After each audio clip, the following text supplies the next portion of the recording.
കലാഭവൻ നവാസ് എന്ന കലാകാരന്റെ മരണം അദ്ദേഹത്തിന്റെ പ്രിയപ്പെട്ടവർക്കും സുഹൃത്തുക്കൾക്കും വലിയ ഞെട്ടലാണ് നൽകിയത്. ആർക്കും വിശ്വസിക്കുവാൻ സാധിക്കാതിരുന്ന ആ വേർപാടിൽ തോരാ കണ്ണീരിലേക്ക് മുങ്ങിപ്പോവുകയായിരുന്നു അദ്ദേഹത്തിന്റെ പ്രിയപ്പെട്ടവർ. ഇപ്പോഴിതാ മരണം സംഭവിച്ച് 14-ാം ദിവസം.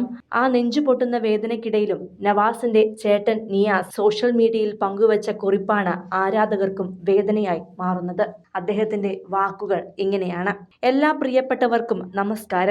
എന്റെ അനുജൻ നവാസിന്റെ മരണത്തെ തുടർന്ന് ഒരു വല്ലാത്ത മാനസികാവസ്ഥയിലായിരുന്നു ഞങ്ങൾ കുടുംബം. ഇപ്പോഴും അതിൽ നിന്ന് മുക്തി ലഭിച്ചിട്ടില്ല എങ്കിലും മരണമെന്ന സത്യത്തെ നമുക്ക് അംഗീകരിച്ചല്ലേ പറ്റൂ. ഇപ്പോഴെങ്കിലും ഒരു കുറിപ്പെഴുതാൻ കഴിയുന്നത് അതുകൊണ്ടാണ്. മരണം അതിന്റെ സമയവും സന്ദർഭവും സ്ഥലവും കാലവും നിർണയിക്കപ്പെട്ട ഒന്നാണ് എന്ന് ഞാൻ അടിയുറച്ച് വിശ്വസിക്കുന്നു.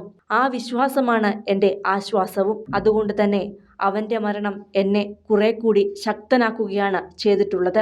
ഇത്രയേ ഉള്ളൂ ജീവിതം എന്ന യാഥാർത്ഥ്യം ഞാൻ കുറെ കൂടി ആഴത്തിലറിയുന്നു. എങ്കിലും എന്റെ പ്രിയപ്പെട്ടവരോടായി എനിക്കൊരു കാര്യം പറയാനുള്ളത്: നമ്മൾ എത്ര ആരോഗ്യവാനാണെങ്കിലും നമ്മുടെ ശരീരത്തിൽ അസ്വസ്ഥതയുടെ ഒരു സൂചന കാണിച്ചാൽ അതെന്താണെന്ന് അറിഞ്ഞിരിക്കാനുള്ള മനസ്സെങ്കിലും നമ്മൾ കാണിക്കണം. അത് നാളെയാകാം എന്ന ചിന്ത നമ്മളിലുണ്ടാകരുത്.